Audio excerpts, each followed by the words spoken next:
ನಮಸ್ತೆ ವೀಕ್ಷಕರೇ, ಅಖಂಡ ಜ್ಯೋತಿಷ್ಯ ವಿಶೇಷ ಕಾರ್ಯಕ್ರಮಕ್ಕೆ ಸ್ವಾಗತ. ನಾನು ತೇಜಸ್ವಿನಿ. ಇವತ್ತಿನ ವಿಶೇಷ ಕಾರ್ಯಕ್ರಮದಲ್ಲಿ ನಾವು ಇವತ್ತಿನ ವಿಶೇಷತೆ ಬಗ್ಗೆ ಮಾತನಾಡ್ತಾ ಹೋಗೋಣ. ಅದರಲ್ಲೂ ಪ್ರಮುಖವಾಗಿ ಇವತ್ತು ವೈಕುಂಠ ಏಕಾದಶಿ. ವರ್ಷದಲ್ಲಿ 24 ದಿನ ಏಕಾದಶಿ ಬರುತ್ತೆ. ಅದರಲ್ಲೂ ಪ್ರಮುಖವಾಗಿ 11ನೇ ದಿನ ಬರುವ ಏಕಾದಶಿಯೇ ವೈಕುಂಠ ಏಕಾದಶಿ. ಈ ವೈಕುಂಠ ಏಕಾದಶಿಯ ವಿಶೇಷತೆ ಏನು? ಇವತ್ತು ನಾರಾಯಣನ ಆರಾಧನೆ ಮಾಡೋದ್ರಿಂದ ಏನೆಲ್ಲ ಶುಭ ಲಾಭಗಳು ಸಿಗುತ್ತೆ ಎಲ್ಲದ್ರ ಬಗ್ಗೆ ಮಾತನಾಡ್ತಾ ಹೋಗೋಣ. ಇದ್ರ ಬಗ್ಗೆ ಹೆಚ್ಚಿನ ಮಾಹಿತಿಯನ್ನು ನೀಡಲು ನಮ್ಮ ಜೊತೆ ಇದ್ದಾರೆ ಡಾಕ್ಟರ್ ವೈಎಸ್ಕೆ ಆಚಾರ್ಯ ಗುರುಗಳು, ಖ್ಯಾತ ಜ್ಯೋತಿಷ್ಯರು ಹಾಗೂ ಕಾಮಾಖ್ಯ ಪ್ರತ್ಯಂಗಿರ ಔಪಾಸಕರು. ಅವ್ರನ್ನ ಕಾರ್ಯಕ್ರಮಕ್ಕೆ ಬರ್ಮಾಡ್ಕೊಳ್ಳೋಣ. ನಮಸ್ತೆ ಗುರುಜಿ, ಕಾರ್ಯಕ್ರಮಕ್ಕೆ ಸ್ವಾಗತ. ನಮಸ್ಕಾರಪ್ಪ. ಅಸ್ಮದ್ಗುರುಭ್ಯೋ ನಮಃ. ಹೈಂ ಹ್ರೀಂ ಶ್ರೀಂ ಶ್ರೀಮಾತ್ರೇ ಲಲಿತಾಂಬಿಕಾಯೈ ನಮಃ. ಶ್ರೀ ವಿಷ್ಣುರೂಪಾಯ ನಮಃ ಶಂಕರಾಯ ನಮಃ ಶಾಂತಾಯ ದಿವ್ಯಾಯ ಸತ್ಯಧರ್ಮಸ್ವರೂಪಿಣೆ ಸ್ವಾನಂದಾಮೃತತೃಪ್ತಾಯ ಶ್ರೀಧರಾಯ ನಮೋ ನಮಃ. ಸದ್ಗುರು ಚರಣಾಭ್ಯಾಂ ನಮಃ. ಓಕೆ ಗುರುಜಿ, ಮೊದಲನೇದಾಗಿ ಇವತ್ತಿನ ವಿಶೇಷತೆಯಿಂದ ಕಾರ್ಯಕ್ರಮವನ್ನು ಶುರು ಮಾಡೋಣ. ಇವತ್ತಿನ ವಿಶೇಷತೆ ಬಗ್ಗೆ ತಿಳಿಸ್ಕೊಡ್ಬೋದಾ? ಎಲ್ಲ ವೀಕ್ಷಕ ಮಿತ್ರರಿಗೂ, ಪ್ರಾತಸ್ಮರಣೀಯರಾದಂಥ ಎಲ್ಲ ನನ್ನ ದೇಶದಲ್ಲಿರ್ತಕ್ಕಂಥ ಎಲ್ಲ ಕೃಷಿಕರಿಗೂ, ರೈತರಿಗೂ ಮತ್ತು ದೇಶವನ್ನು ಕಾಯ್ತಾ ಇರತಕ್ಕಂಥ ಎಲ್ಲ ಸೈನಿಕರಿಗೂ ಕೂಡ ನನ್ನ ಆರಾಧ್ಯ ಮಾತೆಯಾದಂಥ ಮಾ ಕಾಮಾಖ್ಯ ಪ್ರತ್ಯಂಗಿರ ದೇವಿಯು ಸಂಪೂರ್ಣವಾಗಿರ್ತಕ್ಕಂಥ ಅನುಗ್ರಹವನ್ನು ಅನುಗ್ರಹಿಸಲಿ ಅಂತೇಳಿ ಅವಳಲ್ಲಿ ಪ್ರಾರ್ಥಿಸುತ್ತಾ, ಇವತ್ತಿನ ದಿನದಲ್ಲಿ ನಾವು ವಿಶೇಷತೆಯನ್ನು ಕಂಡಾಗ ಸ್ವಸ್ತಿಶ್ರೀ ವಿಶ್ವಾವಸುನಾಮ ಸಂವತ್ಸರದಲ್ಲಿರ್ತಕ್ಕಂಥದ್ದು. ಅದರಲ್ಲೂ ಕೂಡ ನಾವು ದಕ್ಷಿಣಾಯನೆ, ಇನ್ನು ವಿಶೇಷವಾಗಿ ಏಕಾದಶಿ. ವರ್ಷದಲ್ಲಿ 24 ಏಕಾದಶಿಗಳು ಬರುತ್ತೆ. ಆದರೆ ಪಾಡ್ಯಮೆಯಿಂದ ಆದಿಯಾಗಿ ಈ ಒಂದು 11ನೇ ದಿವಸದಲ್ಲಿ ಬರ್ತಕ್ಕಂಥ ಏಕಾದಶಿಗಳಲ್ಲಿ ಅತ್ಯಂತ ಪ್ರಮುಖವಾಗಿರ್ತಕ್ಕಂಥ ಏಕಾದಶಿ ಬಂದಿರತಕ್ಕಂಥದ್ದು ಈ ವೈಕುಂಠ ಏಕಾದಶಿ ದಿವಸ. ಅದರಲ್ಲೂ ಏನು ಕಾರಣ ಅಂದರೆ, ಇವತ್ತು ಏಕಾದಶಿ ಮಂಗಳವಾರ, ಜೊತೆಗೆ ಭರಣಿ ನಕ್ಷತ್ರ ಇರತಕ್ಕಂಥದ್ದು. ಭರಣಿ ನಕ್ಷತ್ರಕ್ಕೆ ಕಾರಕನೇ ಯಾರಪ್ಪ ಅಂದಾಗ ಸಾಕ್ಷಾತ್ ಶುಕ್ರನು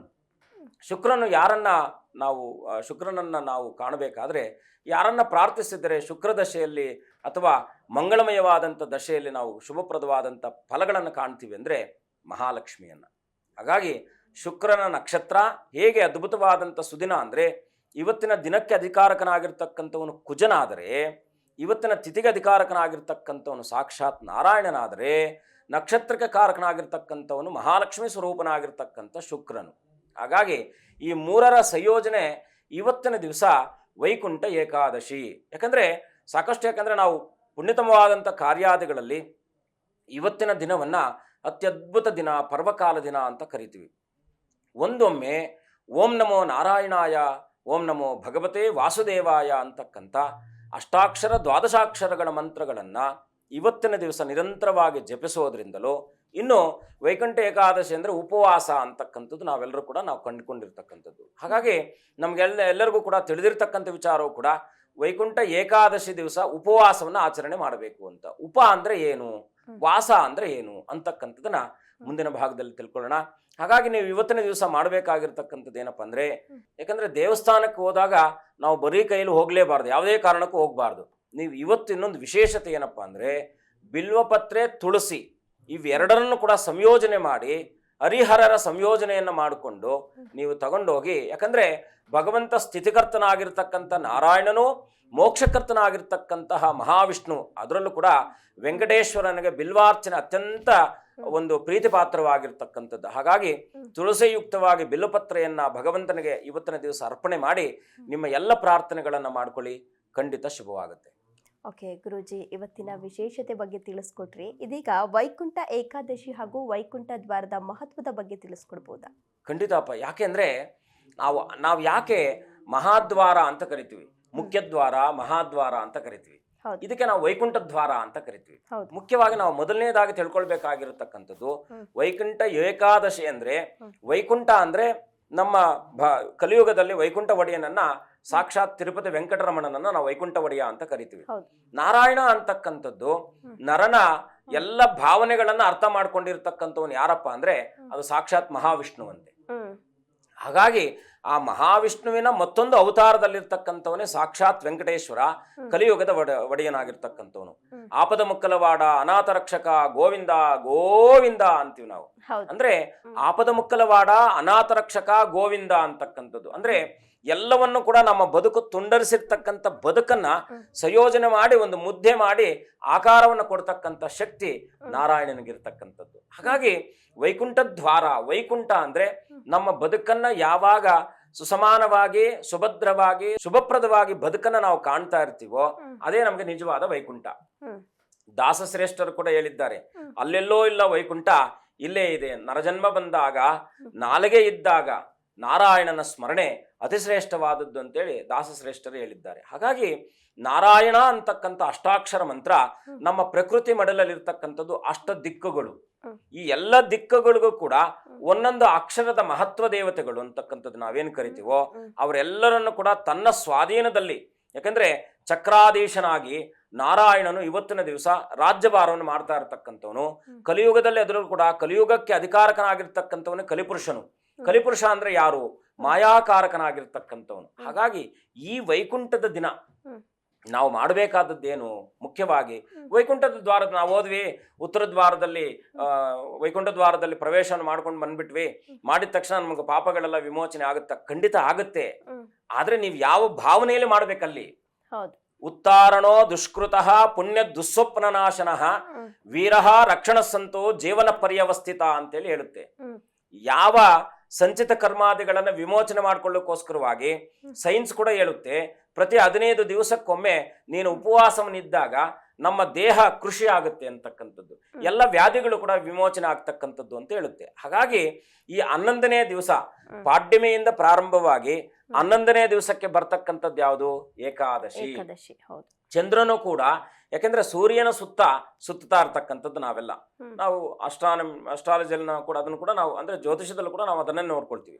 ಸೂರ್ಯನ ಸುತ್ತ ಚಂದ್ರನ ಸುತ್ತ ಭೂಮಿ ಸುತ್ತುತ್ತೆ ಅಂತಕ್ಕಂಥದ್ದು. ಈ ಭೂಮಿ ಮತ್ತೆ ಚಂದ್ರನ ಸಮೀಪಕ್ಕೆ ಬರ್ತಕ್ಕಂಥ ದಿನವೇ 11ನೇ ದಿನ. ನೋಡಿ ಎಷ್ಟು ವೈಜ್ಞಾನಿಕವಾಗಿ ಕೂಡ ನಮ್ಗೆ ಅದನ್ನು ತಿಳಿಸಿರ್ತಕ್ಕಂಥದ್ದು. ಈ 11ನೇ ದಿವಸ ಪರಮಾತ್ಮನ ಉಪವಾಸ ಅಂದ್ರೆ, ಉಪವಾಸ ಅಂದ್ರೆ ಅಂದ್ರೆ ನಾನು, ವಾಸ ಅಂತಕ್ಕಂಥದ್ದು ದೇವರ ಸಮೀಪದಲ್ಲಿ ಹೇಗೆ ನಾನು ವಾಸವನ್ನು ಮಾಡ್ತೀನಿ ಅಂತಕ್ಕಂಥದ್ದು. ಕಾಯ ವಾಚ ಮನಸ್ಸು, ದೇವರಿಗೆ ತ್ರಿಕರಣ ಶುದ್ಧಿ ಅಂತ ನಾವು ಕರಿತೀವಿ. ಈ ತ್ರಿಕರಣ ಶುದ್ಧಿಯಲ್ಲಿ ಭಗವಂತನ ಸಾಮೀಪ್ಯಕ್ಕೆ ಹೋದಾಗ ಉತ್ತಾರಣೋ ದುಷ್ಕೃತಃ, ನಮಗೆ ಗೊತ್ತಿದ್ದು ಜ್ಞಾನ ಅಜ್ಞಾನಾದಿಗಳಿಂದ ಮಾಡಿರ್ತಕ್ಕಂಥ ಪುಣ್ಯ ದುಸ್ವಪ್ನ ನಾಶನಃ. ಏನು ದುಸ್ವಪ್ನಗಳು ಬರ್ತಾ ಇದೆ ಮನುಷ್ಯನಿಗೆ ದುಸ್ವಪ್ನಗಳಂದ್ರೆ ಏನು? ಭಯ. ಅದು ಕೂಡ ಒಂದು ಭಯಾನೇ. ಯಾಕಂದ್ರೆ ಮನುಷ್ಯನಿಗೆ ಅನುಕ್ಷಣವೂ ಕೂಡ ಯಾವುದೋ, ಈಗ ನಮ್ಮ ಹತ್ರ ಬರ್ತಾ ಇರ್ತಕ್ಕಂಥವ್ರು ಹೇಳ್ತಾರೆ, ಸ್ವಾಮಿ ಸಾಲದ ಭಯ, ಶತ್ರುಗಳ ಭಯ, ವಾಮಾಚಾರದ ಭಯ, ಹೀಗೆ ಎಲ್ಲ ಭಯ ಭಯ ಭಯ ಅಂತಕ್ಕಂಥದ್ದು.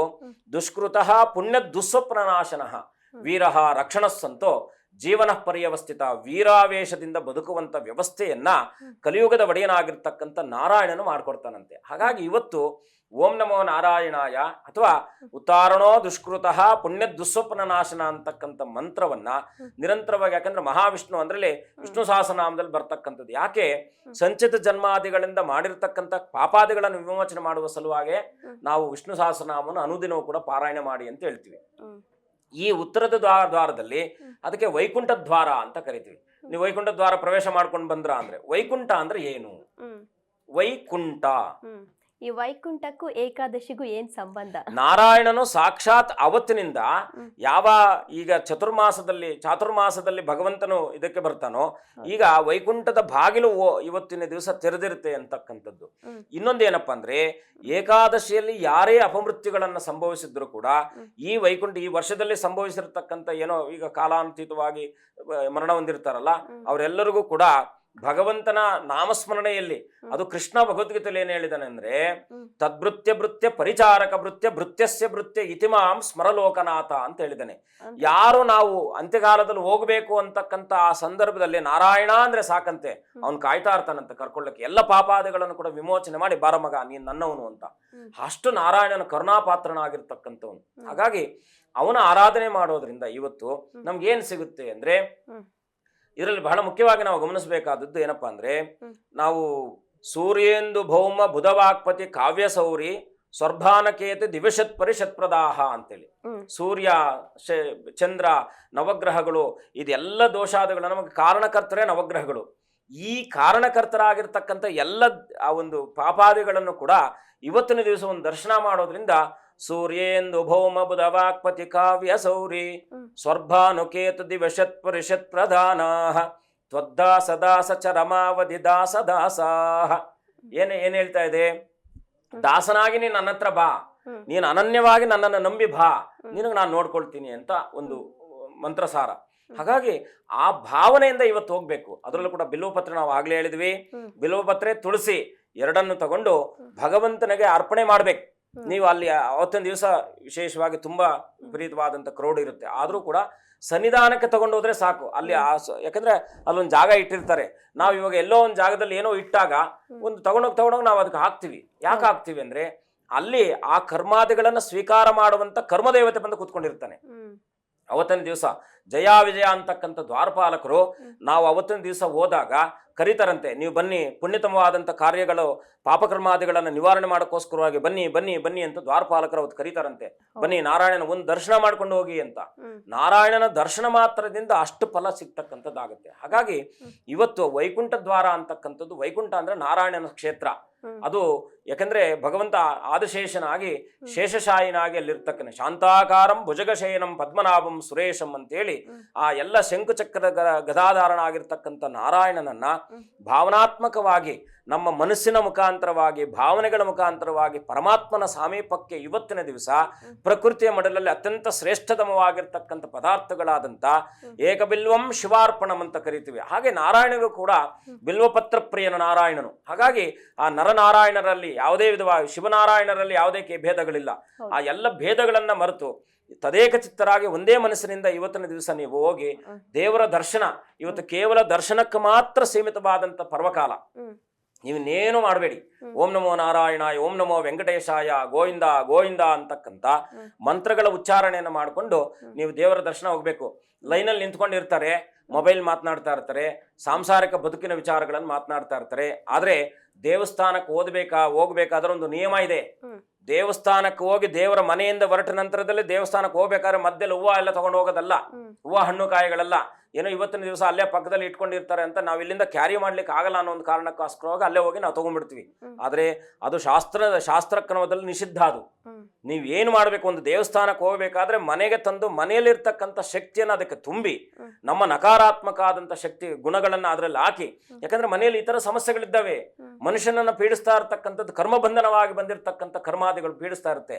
ಹಾಗಾಗಿ ಅದನ್ನ ಪರಿಹಾರ ಮಾಡಿಕೊಳ್ಳುವ ಸಲುವಾಗಿ ಮನೆಯಲ್ಲಿ ಬಿಲ್ವಪತ್ರೆ ಮತ್ತೆ ತುಳಸಿಯನ್ನು ತಗೊಂಡು ಬಂದು ಮನೆಯಲ್ಲಿ ಇಟ್ಟು ಲಕ್ಷ್ಮಿಯನ್ನು ಪ್ರಾರ್ಥಿಸಿ, ಹಣಕಾಸಿನ ವಿಚಾರ ಇದೆಯಾ ಲಕ್ಷ್ಮಿಯನ್ನು ಪ್ರಾರ್ಥಿಸಿ, ಗಂಡ ಹೆಂಡತಿಯರ ಮಧ್ಯದಲ್ಲಿ ಸಮಸ್ಯೆಗಳ ಸಾಮರಸ್ಯದ ಕೊರತೆ ಇದೆಯಾ ಲಕ್ಷ್ಮೀನಾರಾಯಣನನ್ನು ಪ್ರಾರ್ಥಿಸಿ, ಅಲ್ಮೇಲೆ ಪದ್ಮಾವತಿಯನ್ನು ಪ್ರಾರ್ಥಿಸಿ, ಆಕೆ ಸರಿ ಮಾಡಿಕೊಡ್ತಾಳೆ. ಮನೆಯಲ್ಲಿ ಹೆಣ್ಮಕ್ಳು ತುಂಬಾ ಯಾಕಂದ್ರೆ ಕೊರಗ್ತಾ ಇರ್ತಾರೆ, ಅವ್ರಿಗೇನೋ ಸಮಸ್ಯೆ ಗಂಡನ ಹತ್ರ ಹೇಳ್ಕೊಳಕ್ ಆಗಲ್ಲ. ಗಂಡ ಯಾವಾಗ್ಲೂ ರವರವರವರವ ಅಂತ ಇರ್ತಾನೆ, ಕೋಪದಲ್ಲಿ ಇರ್ತಾನೆ, ಮಾತನಾಡ್ಲಿಕ್ಕೆ ಆಗಲ್ಲ. ಏನೋ ಒಂದು ಮಧ್ಯದಲ್ಲಿ ಬಂದಿರತಕ್ಕಂಥ ಭಿನ್ನಾಭಿಪ್ರಾಯಗಳು ಈಗೆಲ್ಲ ಇರುತ್ತೆ. ಈ ಎಲ್ಲ ಗಂಡ ಹೆಂಡತಿಯರ ಮಧ್ಯದಲ್ಲಿ ವೈಮನಸ್ಸುಗಳಿದ್ರು ಕೂಡ ಇವತ್ತಿನ ದಿವಸ ಈ ಪರಿಹಾರ ಮಾಡಿ ನೋಡಿ, ನಿಮ್ಗೆ ಖಂಡಿತ ಒಳ್ಳೇದಾಗುತ್ತೆ. ಯಾಕಾಗಲ್ಲ ನೋಡೋಣ, ನೀವು ಮಾಡಿ ಅದನ್ನ ಫಸ್ಟ್ ತದೇಕ ಚಿತ್ತರಾಗಿ ನಂಬಿಕೆಯಿಂದ ಈ ಕೆಲಸವನ್ನು ಮಾಡಿ ಪ್ರಾರ್ಥನೆ ಮಾಡ್ಕೊಂಡು ತುಳಸಿ ಮತ್ತು ಬಿಲ್ವಪತ್ರೆಯನ್ನು ಇಟ್ಟು ಆ ಮಹಾಲಕ್ಷ್ಮಿಯರನ್ನು ಪ್ರಾರ್ಥನೆ, ಅಮ್ಮ ನಿನಗೆ ಭಗವಂತ ಸಾಕ್ಷಾತ್ ಶ್ರೀಮನ್ ನಾರಾಯಣನು ನಿನ್ನನ್ನು ಹೃದಯದಲ್ಲಿ ಇಟ್ಕೊಂಡಿದ್ದಾನೆ, ನನಗೆಲ್ಲೋ ಇಲ್ಲಿ ಸಮಸ್ಯೆಗಳಾಗ್ತಾ ಇದೆ, ಇದನ್ನು ಪರಿಹಾರ ಮಾಡ್ಕೊಡಮ್ಮ ಅಂತೇಳಿ. ಯಾಕಂದ್ರೆ ಪ್ರಕೃತಿ ಈ ಜಗತ್ತೆಲ್ಲ ಸೃಷ್ಟಿಮಯವೆಲ್ಲವೂ ಕೂಡ ಭಗವಂತನ ಅಧೀನ. ಸರ್ವಸ್ವರೂಪೆ ಸರ್ವೇಶಿ ಎಲ್ಲವೂ ಕೂಡ ಆಕೆಯ ದಿನ. ಕೊನೆಗೆ ನಾವು ಆಕೆಯಲ್ಲೇ ಅಥವಾ ಆತನಲ್ಲೇ ನಾವು ಐಕ್ಯರಾದಾಗ ನಮ್ಮ ಸಂಚಿತ ಕರ್ಮಗಳು ವಿಮೋಚನೆ ಆಗ್ಲೇಬೇಕು. ಒಬ್ಬ ಮೇಲಧಿಕಾರಿ ಬಂದು, ಉನ್ನತ ಅಧಿಕಾರಿ ಬಂದು ಒಬ್ಬ ಕೆಳವರ್ಗದ ಅಧಿಕಾರಿಗೆ ಅವನು ಬಿಡಪ್ಪ ಅಂದ್ರೆ ಬಿಡುಗಡೆ ಮಾಡ್ಲೇಬೇಕು ಅವನು. ಯಾಕಂದ್ರೆ ಇವನು ನಾರಾಯಣ ವೈಕುಂಠ ಒಡೆಯನು, ಸಾಕ್ಷಾತ್ ರಾಜನಿವನು. ಅವನನ್ನ ನೀವು ಇವತ್ತಿನ ದಿವಸ ಪ್ರಾರ್ಥನೆ ಮಾಡೋದ್ರಿಂದ ಖಂಡಿತ ನಿಮ್ಮ ಬದುಕು ಹಸನಾಗ್ತಕ್ಕಂಥದ್ರಲ್ಲಿ ಯಾವುದೇ ಸಂದೇಹ ಇರಲ್ಲ. ಹಾಗಾಗಿ ಮನೆಯಿಂದ ಹೋದ ನಂತರ ನಾನು ಆಗ್ಲೇ ಹೇಳಿದ ಹಾಗೆ ಮಧ್ಯದಲ್ಲಿ ಬೇಡವಾದ ವಿಚಾರಗಳನ್ನು ಮಾತನಾಡ್ಬಿಡಿ. ಸೀದಾ ನೇರವಾಗಿ ಹೋಗಿ ನಾಮಸ್ಮರಣೆ, ಕಲಿಯುಗದಲ್ಲಿ ನಾಮಸ್ಮರಣೆಯಿಂದ ಅತೀತವಾದಂತ ಶುಭ ಫಲಗಳು ಕಾಣುತ್ತೆ. ಕಲಿಯುಗ ಹೇಗೆ ಅನ್ನಗತ ಪ್ರಾಣ ಇದು, ಯಾಕಂದ್ರೆ ಅನ್ನದ ಮೇಲೆ ನಿರ್ಧಾರ ಆಗಿರ್ತಕ್ಕಂಥ ಬದುಕು ನಮ್ಮ ಜೀವನ ಇದು. ಇದಕ್ಕೆ ಬೇಕಾಗಿರ್ತಕ್ಕಂಥದ್ದು ಎಲ್ಲಿ ಪರಬ್ರಹ್ಮ ಸ್ವರೂಪನಾದಂಥ ಅನ್ನವನ್ನ ನಾವು ಅಷ್ಟು ನಾವು ತಿಂದೇ ಇದ್ರೆ ಕೆಲವರು ನಾವು, ಯಾಕಂದ್ರೆ ನನ್ನನ್ನು ಆದಿ ಕೂಡ ನನಗೆ ದಿನಂಪ್ರತಿ ಅನ್ನ ಊಟ ಮಾಡ್ಲಿಲ್ಲ ಅಂದ್ರೆ ನನಗೆ ಸಮಾಧಾನನೇ ಆಗಲ್ಲ. ಸೊ ಹಾಗೆ ಬದುಕಿರುತ್ತೆ. ಆ ಬದುಕನ್ನ ನಾವು ಸುಭದ್ರವಾಗಿ ಕಾಣಬೇಕಾದ್ರೆ ನಾರಾಯಣನ ಅನುಗ್ರಹ ತುಂಬಾ ಬೇಕು. ಯಾಕಂದ್ರೆ ನಾರಾಯಣ ಲಯಮಯನು, ಎಲ್ಲವನ್ನು ಕೂಡ ಎಲ್ಲದರಲ್ಲೂ ಕೂಡ ನೀರಿಗೆ ಏನನ್ನ ಹಾಕಿದ್ರೂ ಅದು ಬೆರೆಸ್ಕೊಳ್ಳುತ್ತೆ. ಆ ತತ್ವವನ್ನು ಹೊಂದಿರತಕ್ಕಂಥವನ್ನ ನಾರಾಯಣ, ನೀರಿನ ತತ್ವ. ಸಶಂಕ ಚಕ್ರಂ ಸಕರೀಟ ಕುಂಡಲಂ ಸಪೀತ ವಸ್ತ್ರಂ ಸರಸೇರುಹೇ ಕ್ಷಣಂ ಅಂತೇಳಿ ಎಲ್ಲವನ್ನು ಕೂಡ ಭಗವಂತ ಆನಂದಮಯವನ, ಯಾಕೆಂದ್ರೆ ಅತ್ಯಂತ ಸುಂದರನಾಗಿರ್ತಕ್ಕಂಥವನು ಅವನಿಗೆ ನಾರಾಯಣ ಏನಪ್ಪ ಅಂದ್ರೆ ಮಹಾವಿಷ್ಣು ಅಲಂಕಾರ ಪ್ರಿಯನು. ಅವನ ಅಲಂಕಾರ ಇವತ್ತು ವೈಭವವಾಗಿ ಅಲಂಕಾರವನ್ನು ಮಾಡಿರ್ತಾರೆ. ಅಲಂಕಾರವನ್ನು ನೋಡಿ ವೈಕುಂಠ ದ್ವಾರದಲ್ಲಿ ಪ್ರವೇಶವನ್ನು ಮಾಡೋದ್ರಿಂದ ನಾನು ಆಗ್ಲೇ ಹೇಳಿದೆ ಎಲ್ಲ ದುಷ್ಫಲಾದಿಗಳು ಕೂಡ ನಿವಾರಣೆ ಆಗುತ್ತೆ. ವೈಕುಂಠ ಅಂದ್ರೆ ಭಗವಂತ ಸಾಕ್ಷಾತ್ ಸೂಕ್ಷ್ಮ ರೂಪದಲ್ಲಿ ಬಂದು ಇವತ್ತು ಹೇಗೆ ಅಂದ್ರೆ ಒಂದು ಸೂರ್ಯನಿಗೆ ಎಲ್ಲ ಕಡೆ ಹೋಗುವ ಶಕ್ತಿ ಇದೆ. ನೀವು ಇಡೀ ಜಗತ್ತಿನಲ್ಲಿ ಎಲ್ಲಾ ಭಾಗದಲ್ಲೂ ಸೂರ್ಯ ಹೋಗ್ತಾನೆ. ಹಾಗೆ ದೇವರು ಸರ್ವಾಂತರ್ಯಾಮಿ ಆಗಿರ್ತಾನೆ. ನಾವು ನಮ್ಮನ್ನ ಹೇಗೆ ಭಗವಂತನ ಸಮೀಪಕ್ಕೆ ನಾವು ಕರ್ಕೊಂಡು ಹೋಗ್ತೀವಿ ಅನ್ನೋದು ನಮ್ಮ ಮೇಲೆ ನಿರ್ಧಾರ ಆಗುತ್ತೆ ಹೊರತು ಇನ್ನೊಬ್ಬರ ಮೇಲೆ ನಿರ್ಧಾರ. ಹಾಗಾಗಿ ಮೌನವಾಗಿ ನಾರಾಯಣನ ಸನ್ನಿಧಾನಕ್ಕೆ ಹೋಗ್ಬೇಕು. ಅವನಿಗೆ ಮೌನಿ ನಾರಾಯಣ ಅಂತ ಇನ್ನೊಂದು ಹೆಸರಿದೆ. ನೀವು ಎಷ್ಟು ಇವತ್ತಿನ ದಿವಸ ಮೌನವಾಗಿ ನಾರಾಯಣನ ಸ್ಮರಣೆ ಮಾಡೋದ್ರಿಂದ ನಿಮ್ಮ ಎಲ್ಲ ವರ್ಷದ ಎಲ್ಲ ದೋಷಾದಿಗಳು ಕೂಡ ಪರಿಹಾರ ಆಗ್ಬಿಡುತ್ತೆ. ಬೇಕಾದ್ರೆ ಇವತ್ತು ನೀವು ಇದನ್ನು ಬರೆದಿಟ್ಕೊಳ್ಳಿ, ಈ ಕೆಲಸ ಮಾಡಿ, ಮೌನವಾಗಿ ಇವತ್ತಿದ್ದು ನಾರಾಯಣ ಸ್ಮರಣೆ ಮಾಡಿ.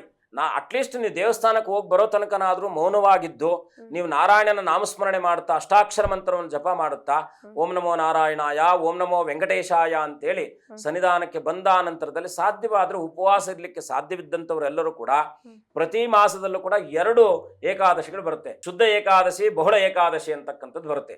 ಈ ಶುದ್ಧ ಬಹುಳ ಏಕಾದಶಿಗಳಲ್ಲಿ ಅತ್ಯಂತ ಇವತ್ತಿನ ದಿವಸ ವೈಕುಂಠ ಏಕಾದಶಿ. ಈ ವೈಕುಂಠ ಏಕಾದಶಿ ಒಂದು ಏಕಾದಶಿ ಮಾಡಿದ್ರೇನೆ 13 ಜನ್ಮಗಳಲ್ಲಿ ಮಾಡಿರ್ತಕ್ಕಂಥ ಪಾಪ ನಿವಾರಣೆ ಆಗುತ್ತಂತೆ. ಮತ್ತೆ ಶರೀರದಲ್ಲಿ ಕಾಲಿಗೆ ಸಂಬಂಧಪಟ್ಟಿರ್ತಕ್ಕಂಥವನು ಶನಿ ಏಕಾದಶಿ ವ್ರತವನ್ನು ಮಾಡೋದ್ರಿಂದ ವಿಷ್ಣು ಪ್ರಿಯನಾದಂತಹ ಶನಿ ಅವಾಗ ಆಕ್ಸಿಡೆಂಟ್ ಆಗ್ತಾ ಇರುತ್ತೆ. ಈ ಕಾಲಲ್ಲಿ ರ್ಯಾಡ್ ಹಾಕೊಂಡಿರ್ತಕ್ಕಂಥವ್ರು, ಯಾಕಂದ್ರೆ ಅದೆಲ್ಲ ಪೀಡಿಸ್ಬಿಟ್ಟಿರುತ್ತೆ. ಈ ಯಥೇಚ್ಛವಾಗಿ ಆಕ್ಸಿಡೆಂಟ್ಗಳಾಗ್ತಾ ಇರತಕ್ಕಂಥದ್ದಾಗುತ್ತಲ್ವಾ. ಇವರು ಇವತ್ತಿನ ದಿವಸ ಇನ್ನೊಂದು ವಿಶೇಷತೆ ಫಲ ಇದೆ. ಅದನ್ನು ಪ್ರಾರ್ಥನೆ ಮಾಡ್ಕೊಂಡು ಹೋಗಿ ಓಂ ಮಧುಸೂದನಾಯ ನಮಃ ಅಂತೇಳಿ ಅವ್ರೇನೋ ಈ ತರ ಅವಾಗ ಆಕ್ಸಿಡೆಂಟ್ಗಳಾಗ್ತಾ ಇರ್ತಕ್ಕಂಥದ್ದಾಗ, ಮಧು ಅಂದ್ರೆ ಮನಸ್ಸಿನ ಅಂದ್ರೆ ಒಂದು ಸುಭದ್ರವಾದದ್ದು ಅಂತ. ಆ ಸಮಸ್ಯೆಗೆ ಪರಿಹಾರ ಕಾಣಬೇಕಂದ್ರೆ ಯಾರು ಈ ತರ ಸಮಸ್ಯೆಗಳಲ್ಲಿ ಬಳಲ್ತಾ ಇರ್ತಾರೆ, ಏನಂದ್ರೆ ದಿನ ಆಕ್ಸಿಡೆಂಟ್ ಆಗ್ತಾ ಇರುತ್ತೆ, ಅಲ್ಲೋ ಸುಮ್ನೆ ಹೋದ್ವಿ ಸ್ವಾಮಿ ಅಲ್ಲಿ ಗಾಡಿ ಗುದ್ದು ಬಿಡ್ತು ಅದು ಬಿಡ್ತೀವಿ, ಇವತ್ತಿನ ದಿವಸ ಓಂ ಮಧುಸೂದನಾಯ ನಮಃ ಅಂತೇಳಿ ಅವನ ಹತ್ರ 136 ಸಲ ಭಗವಂತನ ಹತ್ರ ಕೂತ್ಕೊಂಡು ಈ ಮಂತ್ರ ಜಪ ಮಾಡಿ ಬಂದ್ರೆ ಆ ಪರಿಹಾರ ಆಗ್ಬಿಡುತ್ತೆ. ಓಕೆ ಗುರುಜಿ, ಸಾಮಾನ್ಯವಾಗಿ ದೇವಸ್ಥಾನಕ್ಕೆ ಹೋಗ್ಲಿಕ್ಕೂ ಇವತ್ತು ದೇವಸ್ಥಾನಕ್ಕೆ ಹೋಗೋದಿಕ್ಕೂ ಏನು ವ್ಯತ್ಯಾಸ ಇದೆ? ನಾನು ಇವತ್ತು ನೀವು ಒಂದು ಸಲ ಓಂ ಅಂದ್ರೆ 1000 ಸಲ ಓಂಕಾರದ ಫಲ. ಅಂದ್ರೆ ಇಷ್ಟು ದಿನ ಏನು ಮಾಡಿರ್ತೀವೋ ಅದೆಲ್ಲ 1000 ಪಟ್ಟು. ಇವತ್ತು ಓಂ ನಮೋ ನಾರಾಯಣಾಯ ಅಂತ ಒಂದು ಮಂತ್ರನ ನೀವು ಅಷ್ಟಾಕ್ಷರ ಮಂತ್ರನ ಒಂದ್ಸಲಿ ಅನ್ಕೊಂಡ್ಬಿಟ್ರೆ 1000 ಸಲ ಅನ್ಕೊಂಡಂಗೆ. ಅದ್ರಲ್ಲಿ ಏನಾದ್ರು 100 ಸಲ ಹೇಳ್ಬಿಟ್ರಿ ಅಂತ ಇಟ್ಕೊಳ್ಳಿ, 10,000 ಸಲ ಆಯ್ತು ಜಪ. ಒಂದಿಂತು 10,000 ಸಲ ಆಯ್ತು. ನೀವು 1000 ಜಪ ಮಾಡಿ 1,00,000 ಜಪ ಆಯ್ತು. 1,00,000 ಅಂದ್ರೆ 99,999,999 ಆಯ್ತು ಅಂತ ಇಟ್ಕೊಳ್ಳಿ. 99,999 ಅಂತ ಒಂದು ಕಡಿಮೆ ಇತ್ತು ಅಂತ ಇಟ್ಕೊಳ್ಳಿ. ಈ 4 9ಗಳಲ್ಲಿ 5 9ಗಳಲ್ಲಿ ಏನಾಗುತ್ತೆ? 9 9 9 9 ಲೆಕ್ಕ ಹಾಕಿ ನೀವು ಕೌಂಟ್ ಮಾಡಿ. ಯಾಕಂದ್ರೆ ಅವ್ರಿಗೆ ಬಿಡ್ಬೇಡ, ವೀಕ್ಷಕರಿಗೆ ಬಿಡೋಣ. ಆ 9ನ ಮಹತ್ವ ಅಂತಕ್ಕಂಥದ್ದು ನಮ್ಮ ಬದುಕಿನುದ್ದಕ್ಕೆ ಇರ್ತಕ್ಕಂಥದ್ದಾಗುತ್ತೆ. 1,00,000 ನೀವು ಏನಪ್ಪ ಅಂದ್ರೆ ಇವತ್ತು 1,000 ಸಲ ನೀವು ಜಪ ಮಾಡ್ಬಿಟ್ರೆ ಅಂತ ಇಟ್ಕೊಳ್ಳಿ, ನಿಮ್ಗೆ ಇನ್ನೊಂದು 13 ಜನ್ಮಗಳ ಪಾಪ ನಿವಾರಣೆ ಆಗುತ್ತೆ. ಎರಡನೇದಾಗಿ ಏನಪ್ಪಾ ಅಂದ್ರೆ ಇನ್ನೊಂದು 3-3.5 ವರ್ಷಗಳ ಕಾಲ ನೀವು ಸುಭದ್ರವಾಗಿ ಬದುಕನ್ನು ಕಾಣ್ಬಿಡ್ತೀರಾ. ಇದು ಸತ್ಯವಾದ ಮಾತು. ಎಷ್ಟು? 3 ವರ್ಷ. ಈ 3 ವರ್ಷ ಈಗ ಮನುಷ್ಯನಿಗೆ ಬದಲಾಗ್ಲಿಕ್ಕೆ ಎಷ್ಟು ಮಾತ್ರ. ಲಾಟ್ರಿ ಹೊಡೆದ್ರೆ ಎಷ್ಟೊತ್ತು ಬೇಕು ಅವನು ಶ್ರೀಮಂತನಾಗ್ಲಿಕ್ಕೆ? ಅಂದ್ರೆ ಲಾಟ್ರಿ ನಮ್ಗೆ ಅದು ಸಂಬಂಧ ಇಲ್ಲದೆ ಇರ್ತಕ್ಕಂಥ ವಿಚಾರ ಆದ್ರೂ ಕೂಡ ಆ ಐಶ್ವರ್ಯ ಅಂತಕ್ಕಂಥದ್ದು ಭಗವಂತನ ಅನುಗ್ರಹ ಇದ್ರೆ ಮಾತ್ರ ಬರುತ್ತೆ. ಅದಕ್ಕೆ ಪ್ರೇರಣೆ ಆಗ್ತಕ್ಕಂಥವಳು ಯಾರು? ಮಹಾಲಕ್ಷ್ಮಿ. ಕೆಲವು ಸಂದರ್ಭಗಳಲ್ಲಿ ದೇವಾನ ದೇವತೆಗಳು ದಿಗ್ಭ್ರಮೆಯಾಗಿದ್ದಾಗ, ಯಾಕಂದ್ರೆ ಒಬ್ಬ ಗಂಡಿನ ಎಲ್ಲ ಯಶಸ್ವಿ ಪುರುಷನ ಮುಂದೆ ಒಬ್ಬ ಸ್ತ್ರೀ ಇರ್ತಾಳೆ ಅಂತ. ಅಮ್ಮನವ್ರು ಇಲ್ಲ ಅಂದ್ರೆ ಜಗತ್ತೇ ಇಲ್ಲ. ಅಮ್ಮನವ್ರು ಅಂತಕ್ಕಂಥದ್ದು ಕ್ಷೇತ್ರ, ಒಂದು ಸ್ತ್ರೀ ಅಂತಕ್ಕಂಥದ್ದು ಕ್ಷೇತ್ರವಾದ್ರೆ ಪುರುಷ ಅಂತಕ್ಕಂಥವನು ಕೇವಲ ಬೀಜ ಸ್ವರೂಪನಷ್ಟೇ. ಅವನು ಕ್ಷೇತ್ರ ಚೆನ್ನಾಗಿರ್ಬೇಕು ಮೊದಲು ನಾವು. ಹಾಗಾಗಿ ಅಮ್ಮನವರ ಅನುಗ್ರಹ ಇವತ್ತನ್ನು ಪಡ್ಕೊಂಡ್ರೆ ನೀವು ಎಲ್ಲ ಕಷ್ಟಗಳಲ್ಲೂ ಕೂಡ ಪರಿಹಾರವನ್ನು ಕಾಣ್ಕೊಳ್ತಕ್ಕಂಥದ್ದಾಗ್ತೀರಾ. ಸೊ ಹಾಗಾಗಿ ನಾವು ಇವತ್ತು ವಿಶೇಷತೆ ಏನು? ಲಕ್ಷ್ಮೀ ವೆಂಕಟೇಶ್ವರನ ಸನ್ನಿಧಾನಕ್ಕೆ ಹೋಗಿ ಮೊದಲನೇದಾಗಿ ಇವತ್ತು ಏನ್ ಮಾಡ್ಬೇಕಪ್ಪ ಅಂದ್ರೆ, ನಾವು ಕೆಲವು ಕಡೆ ಏನ್ ಮಾಡ್ತಾ ಇದ್ವಿ, ಧಾವಂತ ನಾರಾಯಣ ನೋಡ್ಬಿಟ್ಟು ಲಕ್ಷ್ಮಿ ನೋಡ್ಕೊಂಡು ಬರ್ತೀವಿ ಕೊನೆಯಲ್ಲಿ. ಆಗ ಮಾಡಬಾರ್ದು. ಆಕ್ಚುಲಿ ಏನ್ ಮಾಡ್ಬಿಟ್ಟಿದ್ದಾರೆ, ದೇವಸ್ಥಾನಗಳಲ್ಲೂ ಕೂಡ ಅದೇ ವ್ಯವಸ್ಥೆ ಮಾಡ್ಬಿಟ್ಟಿದ್ದಾರೆ. ನಾವು ಲಕ್ಷ್ಮೀ ಸಮೇತನಾಗಿ ನಾರಾಯಣನ ನೋಡ್ಬೇಕು. ಇವತ್ತು ಅಷ್ಟೇ ಅಮ್ಮನವರ ಪ್ರಪ್ರಥಮವಾಗಿ ಅಮ್ಮನವರ ದರ್ಶನ ಮಾಡ್ಬೇಕು. ಅಮ್ಮನವರ ದರ್ಶನ ಮಾಡಿ ಆನಂತರದಲ್ಲಿ ನಾರಾಯಣನ ದರ್ಶನ ಮಾಡ್ಬೇಕು. ಯಾಕೆಂದ್ರೆ ಅಮ್ಮನವರನ್ನ ಅನನ್ಯವಾಗಿ ಗೌರವಿಸುವಂತಹ, ಈಗ ಯಾಕೆಂದ್ರೆ ಕೆಲವರು ನಾವು ನೋಡ್ತೀವಿ ದಾಂಪತ್ಯದಲ್ಲಿ ಎಲ್ಲವನ್ನು ಕೂಡ ತನ್ನ ಹೆಂಡತಿ ಮೇಲೆ ನಿರ್ಧಾರ ಮಾಡಿಬಿಟ್ಬಿಡ್ತಾರೆ. ಹೌದು. ನಾವು ಸುಮ್ಮನೆ ಅದಕ್ಕೊಂದು ಅಪವಾದವನ್ನು ಕೂಡ ಇದೆ, ಅಮ್ಮನವರ ಗಂಡ ಅಂತ. ಹಾಗೆ ಅದು ಅದು ಅದು ಅಮ್ಮನವರ ಗಂಡ ಅಂತ ಅಲ್ಲ, ಅಮ್ಮನವರ ಆ ಒಂದು ಶಕ್ತಿ ಏನಿದೆಯೋ ಆ ಶಕ್ತಿಯ ಅರ್ಥವನ್ನೇ ಅಮ್ಮನವರ ಗಂಡ. ಒಬ್ಬ ಸ್ತ್ರೀ ಅಥವಾ ಒಬ್ಬ ಹೆಣ್ಣಿನ ಮಹತ್ವವನ್ನ ಅರ್ಥವನ್ನೇ ಅಮ್ಮನವರ ಗಂಡ. ಅದು ನಿಜ ಸಾಧ್ಯವಾದ, ಯಾಕೆಂದ್ರೆ ಮನುಷ್ಯನಿಗೆ ಚಂಚಲತೆ ಜಾಸ್ತಿ ಇರುತ್ತೆ. ಆದ್ರೆ ಹೆಣ್ಣು ತಾನಾಗಿಯೇ ಏನಾದ್ರೂ ನಿರ್ಧಾರಗಳನ್ನು ಮಾಡಬೇಕಾದ್ರೆ ಚಂಚಲತೆ ಇರುತ್ತೆ. ಒಬ್ಬ ಗಂಡು ಹಿಂದೆ ಇದ್ದಾಗ ಅವಳು ಮುಂದೆ ತಗೊಳ್ಳುವ ನಿರ್ಧಾರಗಳಲ್ಲಿ ಅತ್ಯಂತ ದೃಢವಾಗಿರುತ್ತೆ. ಹಾಗಾಗಿ ಅಮ್ಮನವರ ದರ್ಶನ ಆ ನಂತರದಲ್ಲಿ ನೀವು ನಾರಾಯಣನ ದರ್ಶನವನ್ನು ಮಾಡಬೇಕು. ಅದೇ ವಿಶೇಷವಾಗಿರ್ತಕ್ಕಂಥದ್ದು ಇವತ್ತು. ಅಮ್ಮನವರ ದರ್ಶನ, ನಂತರದಲ್ಲಿ ನಾರಾಯಣನ ದರ್ಶನ, ಆ ನಂತರದಲ್ಲಿ ಬರ್ತಕ್ಕಂಥದ್ದು ವೈಕುಂಠ ದ್ವಾರದ ಪ್ರವೇಶ. ವೈಕುಂಠ ದ್ವಾರ ಅಂದ್ರೆ ಏನಪ್ಪಾ ಅಂದ್ರೆ, ಕಾರಣ ಏನು, ನಾರಾಯಣನ ಪಾದ ಸ್ಪರ್ಶ ಮಾಡ್ಬೇಕು. ನಾರಾಯಣನಿಗೆ ನಮಸ್ಕಾರವನ್ನು ಮಾಡ್ಬೇಕಾದ್ರೆ ಪಾದಕ್ಕೆ ಮುಟ್ಟಿ ನಮಸ್ಕಾರ ಮಾಡ್ಬೇಕು. ಹಾಗೆ ನಾವು ಹಿರಿಯರನ್ನ ನಮಸ್ಕಾರ ಮಾಡ್ಬೇಕಾದ್ರೆ ವಕ್ಷಸ್ಥಲದಲ್ಲಿ, ಈಗ ನಾರಾಯಣನನ್ನ ತಿರುಪತಿಗೆ ಹೋದಾಗ ವಿಶೇಷವಾಗಿ ನಾವು ಪಾದಗಳನ್ನ ನೋಡ್ತೀವಿ, ಆ ನಂತರ ಹೃದಯವನ್ನ ನೋಡ್ಬೇಕು. ನಾರಾಯಣನನ್ನ ಹೋದಾಗ ಸಹಜವಾಗಿ ಹೃದಯವನ್ನ ನೋಡಿ ಪಾದವನ್ನು ನೋಡ್ಬೇಕು. ಹೃದಯವನ್ನ ನೋಡಿ ಪಾದವನ್ನ ನೋಡ್ಬೇಕು. ಯಾಕೆಂದ್ರೆ ಪಾದದಲ್ಲೇ ಶನೇಶ್ವರನ್ ಇರ್ತಾನೆ, ಕರ್ಮವನ್ನ ಅವನು ಕಾಲಡಿಯಲ್ಲಿ ಇಟ್ಕೊಂಡಿರ್ತಾನೆ, ಹೃದಯದಲ್ಲೇ ಲಕ್ಷ್ಮಿಯನ್ನು ಇಟ್ಕೊಂಡಿರ್ತಾನೆ. ನಿಮಗೆ ಸೌಭಾಗ್ಯ ಬೇಕು ಅಥವಾ ಸಮೃದ್ಧಿ ಆಗ್ಬೇಕು ನಮ್ಮ ಬದುಕಿನಲ್ಲಿ, ಫಸ್ಟ್ ಹೃದಯ ಭಾಗವನ್ನ ನೋಡಿ ಭಗವಂತನ ಹೃದಯವನ್ನ ಗೆದ್ದು ನಂತರದಲ್ಲಿ ಕರ್ಮವನ್ನ ಅಲ್ಲಿ ಇಡ್ಬೇಕಂತೆ. ಅಪ್ಪ ನನ್ಗೆ ನೋಡಿ, ನೀನ್ ನೋಡ್ಬಿಟ್ಟಿದ್ದೀನಿ, ನನ್ಗೆಲ್ಲ ಇರ್ತಕ್ಕಂಥ ಕರ್ಮಗಳೆಲ್ಲ ಇವತ್ತು ಪರಿಹಾರ ಆಗ್ಬಿಡುತ್ತೆ ಅಂತೇಳಿ ನಾರಾಯಣನನ್ನ ನೋಡಿ ಆ ನಂತರದಲ್ಲಿ ಪಾದಗಳನ್ನ ನೋಡ್ಬೇಕು. ನಾನು ತಗೊಂಡ್ ಬಂದಿದ್ದೀನಿ, ನನ್ನ ಕರ್ಮಗಳನ್ನ ತಗೊಂಡ್ ಬಂದಿದ್ದೀನಿ, ಸಂಚಿತ ಕರ್ಮಗಳನ್ನ ತಗೊಂಡ್ ಬಂದಿದ್ದೀನಿ, ಇದನ್ನ ನಾನು ನಿನ್ನ ನೋಡಿದ ತಕ್ಷಣ ಅದೆಲ್ಲ ಕೆಳಗಡೆ ಬಂದ್ಬಿಡ್ತು ಅಂತ ಆ ಭಾವನೆಯಿಂದ ಭಗವಂತನನ್ನು ನೋಡಿದಾಗ ಖಂಡಿತ ಭಗವಂತ ಸರ್ವಾಂತರ್ಯಾಮಿನ ಅಭಯಸ್ತನವನು. ನೀವು ವೆಂಕಟೇಶ್ವರನ ನೋಡಿರ್ತೀರ, ಹೀಗೆ ಇಟ್ಕೊಂಡಿರ್ತಾನೆ. ಯಾಕಂದ್ರೆ ಸರ್ವತಾ ಅಭಯವನ್ನ ಕೊಡ್ತಕ್ಕಂಥವನೇ ಪರಮಾತ್ಮ. ಓಕೆ ಗುರೂಜಿ, ಇವತ್ತಿನ ದಿನ ನಾರಾಯಣನ ಆರಾಧನೆಯನ್ನ ಮಾಡೋದ್ರಿಂದ ಕಡುಬಡವನಾದ್ರೂ ಕೂಡ ಬದುಕಿನ ಯಶಸ್ಸು ಸಿಗುತ್ತೆ ಅನ್ನೋ ನಂಬಿಕೆ ಇದೆ, ಇದು ಎಷ್ಟು ನಿಜ? ನಾವು ಯದ್ಭಾವಂ ತದ್ಭವತಿ ಅಂತ, ಭಾವನೆಯೇ ಬದುಕು, ನಂಬಿಕೆಯ ಜೀವಾಳ ಅಲ್ವಾ? ಸತ್ಯ ಅಂತಕ್ಕಂಥದ್ದು ಪ್ರತಿಯೊಬ್ಬರಿಗೂ ಕೂಡ ಅರಿವಿನ ಮುಖಾಂತರ ಸತ್ಯವನ್ನು ಅರಿಬೇಕಾದಂತ ಅನಿವಾರ್ಯತೆ ಇರಲ್ಲ. ಸುಳ್ಳನ್ನ ಅರಿವಿನ ಮುಖಾಂತರವನ್ನ ಹರಿಬೇಕು. ನಾವು ಸುಳ್ಳು ಹೇಳ್ಬೇಕಂದ್ರೆ 4 ಆಲೋಚನೆ ಮಾಡ್ಬೇಕು. ನಾವು ಸತ್ಯ ಹೇಳಲಿಕ್ಕೆ ಏನು ಆಲೋಚನೆ ಮಾಡಬೇಕಾದಂತ ಅನಿವಾರ್ಯತೆಗಳಿರಲ್ಲ. ಸುಳ್ಳು ಸತ್ಯಗಳೆಂಬ ಈ 2 ಪದಗಳ ಮಧ್ಯದಲ್ಲಿ ನಮ್ಮ ಬದುಕು ಇರ್ತಕ್ಕಂಥದ್ದು. ಹಾಗೆ ಕಷ್ಟ ನಷ್ಟಗಳು, ಸುಖ ದುಃಖಗಳು ಎಲ್ಲವೂ ಕೂಡ ಒನ್ಮಯವಾಗಿರ್ತಕ್ಕಂಥದ್ದು. ಆ ಒನ್ಮಯತನಯದಲ್ಲಿ ತನ್ಮಯತನ ಕಾಣ್ಕೊಳ್ತಕ್ಕಂಥದ್ದು ನಿಜವಾದ ಭಕ್ತನ ಒಂದು ಸೌಭಾಗ್ಯ. ನಾವು ಭಕ್ತ ಶ್ರೇಷ್ಠರಾದಂಥ ಕನಕದಾಸರಿಂದ ಆದಿಯಾಗಿ ಎಲ್ಲರನ್ನು ಕೂಡ ನಾವು ನೋಡಿದಾಗ ಋಷಿ ಪರಂಪರೆಯಲ್ಲಿ ಬಂದಿರತಕ್ಕಂಥ ನಾವು ವಸಿಷ್ಠರೋ, ಕಶ್ಯಪರೋ, ಅಂಗೀರಸರೋ, ಭಾರದ್ವಾಜರೋ, ಹೀಗೆ ಎಲ್ಲ ಪರಂಪರೆಯೂ ಕೂಡ ಭಕ್ತಿ ಪ್ರಧಾನವಾಗಿರ್ತಕ್ಕಂಥದ್ದೇ ಆಗಿರುತ್ತೆ ಹೊರತು ಯಾವುದೇ ಸಂದರ್ಭದಲ್ಲೂ ಕೂಡ ನಾವು ದುರ್ನಡತೆ, ದುರ್ವಿವಾದಗಳು, ಬೇಡವಾದ ವಿಚಾರಗಳು ಇದೆಲ್ಲವನ್ನು ಕೂಡ ಬದೆಗೊತ್ತಿ ಕೇವಲ, ಯಾಕೆಂದ್ರೆ ನಮಗೆ ಗೊತ್ತಿಲ್ಲ, ಜ್ಞಾನದಿಂದ ನಾವು ಜ್ಞಾನವಂತರಾಗಿ ಅಜ್ಞಾನಿಗಳಾಗಿ ಬದುಕ್ತಾ ಇದ್ವಿ. ಈ ಅಜ್ಞಾನಾನಾಂ ಸುಜ್ಞಾನಾನಾಂ ಅಂತೇಳಿ ಅಜ್ಞಾನವನ್ನ ಸುಜ್ಞಾನದೊಳಗೆ ಕರ್ಕೊಂಡು ಹೋಗ್ಬೇಕು. ಅಜ್ಞಾನಿ ಅಂತಕ್ಕಂಥದ್ದು ನಾವು ಯಾರು ಅಜ್ಞಾನಿಗಳಲ್ಲ, ಎಲ್ಲರೂ ಪರಮಜ್ಞಾನಿಗಳೇ. ಪರಮಜ್ಞಾನಿಗಳಾಗಿದ್ದು ನಾವು ಅಜ್ಞಾನಿಗಳ ತರ ಬದುಕ್ತಾ ಇರ್ತಕ್ಕಂಥದ್ದೇ ನಮ್ಮ ದುಸ್ಥಿತಿ, ಶೋಚನೀಯವಾಗಿರ್ತಕ್ಕಂಥ ಸ್ಥಿತಿ.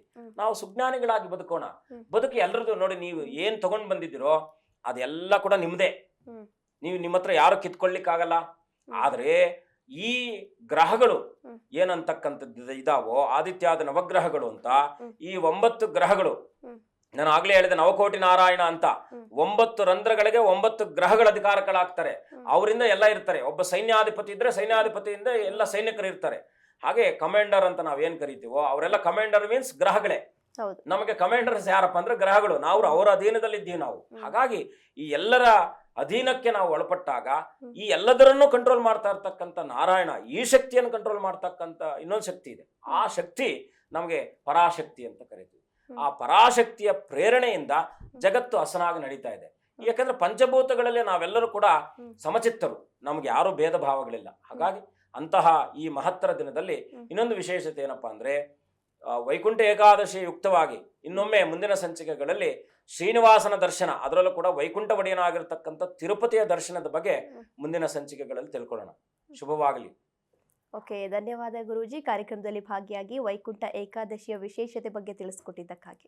ಮಂಗಳಂ ಮಹತ್, ಲೋಕಾ ಸಮಸ್ತ ಸುಖಿನೋ ಭವಂತು. ವೀಕ್ಷಕರೇ, ನೀವು ಕೂಡ ಇವತ್ತು ವೈಕುಂಠ ಏಕಾದಶಿ ಆಗಿರೋದ್ರಿಂದ ನಾರಾಯಣ ದರ್ಶನವನ್ನ ಮಾಡಿ ನಿಮಗೆ ಇಷ್ಟಾರ್ಥಗಳನ್ನ ಕೂಡ ನೆರವೇರಿಸ್ಕೋಬಹುದು. ಇವತ್ತಿನ ದಿನ ಶುಭವಾಗಿರಲಿ ಅಂತ ಹೇಳ್ತಾ ಕಾರ್ಯಕ್ರಮವನ್ನು ಮುಗಿಸ್ತಾ ಇದ್ದೀವಿ. ಇದಾಗಿತ್ತು ಈ ಹೊತ್ತಿನ ವಿಶೇಷ ಕಾರ್ಯಕ್ರಮ. ಇನ್ನು ಹೆಚ್ಚಿನ ವಿಶೇಷ ಕಾರ್ಯಕ್ರಮಗಳಿಗಾಗಿ ನೋಡ್ತಾ ಇರಿ ಜೈ ಕನ್ನಡ ನ್ಯೂಸ್, ಸತ್ಯವೇ ಸುದ್ದಿಯ ಜೀವಾಳ.